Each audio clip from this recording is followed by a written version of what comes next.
Hi అండి, నేను ఇవాళ కొమ్ము శనగలు కర్రీ చేస్తున్నాను. అది కూడా మార్నింగ్ బ్రేక్ఫాస్ట్. ఇది పిల్లలకి బాగా ఇష్టం. మా పిల్లలకైతే ఇది హెల్దీ కూడా, ఎక్కువ ప్రోటీన్స్ ఉంటాయి కాబట్టి ఇది నేను ఎప్పుడు పడితే అప్పుడు చేస్తూ ఉంటాను. ఇది మీకు షేర్ చేయాలని చేస్తున్నాను. ఈరోజు సండే కదండి, కొంచెం లేట్గా చేయొచ్చు, ఈజీగా అయినా కూడా పిల్లలు కొంచెం నెమ్మదిగా తింటారని కొంచెం చేయాలనుకుంటున్నాను. ఇందులో ఫస్ట్ కూడా 1 or 2 స్పూన్స్ ఆయిల్ వేసి ఉల్లిపాయలు పచ్చిమిర్చి వేసి శుభ్రంగా ఫ్రై చేసుకోవాలి. మామూలుగా అయితే పోపు దినుసులు వేస్తాను, కొంచెం అది వేసానండి. ఆ తర్వాత 1 టమాటా వేసాను, కొంచెం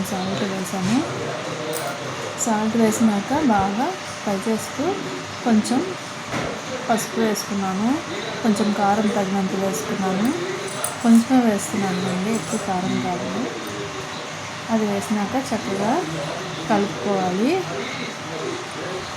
కలిపినాక ఇవి నానబెట్టిన కొన్ని శనగలు, ఒక పొటాటో అదే బంగాళదుంపని చిన్నగా కట్ చేసి వేస్తున్నాను.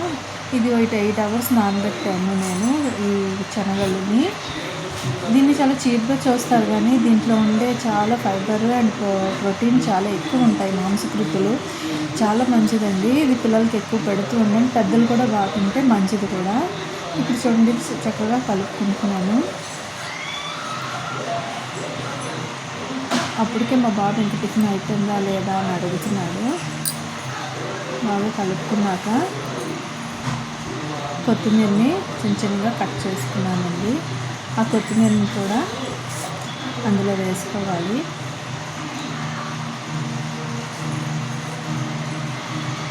వేసినాక చక్కగా కలుపుకోవాలి.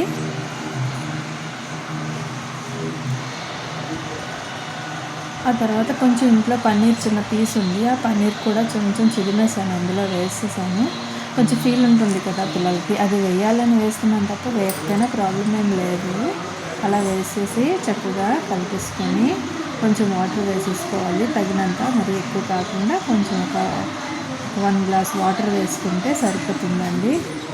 ఆ తర్వాత కుక్కర్ మూతను పెట్టుకొని ఒక 5 whistles వచ్చినంత వరకు వెయిట్ చేయాలి. అయిపోయింది. చల్లారినాక మూత తీసి చూస్తే చక్కగా మెత్తగా ఉడికేయండి.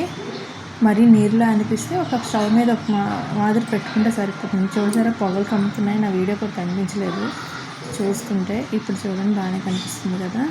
ఆ పక్క నుంచి నేను కొంచెం చపాతీలు కూడా చేస్తున్నాను. ఎక్కువ నేను ఆయిల్ ఏమి యూజ్ చేయను చపాతీల్లో కూడా, జస్ట్ అలా నార్మల్గా చేసి పెట్టేస్తున్నాను పిల్లలకి.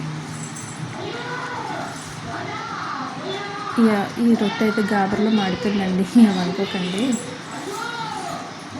ఆ తర్వాత మా బాబు గాబర్ పెడుతున్నాడు బ్రేక్ఫాస్ట్ కాబట్టి అప్పటికే 8:39 అయిపోయింది, అందుకే గాబర్గా పెడుతున్నాను. Thank you friends.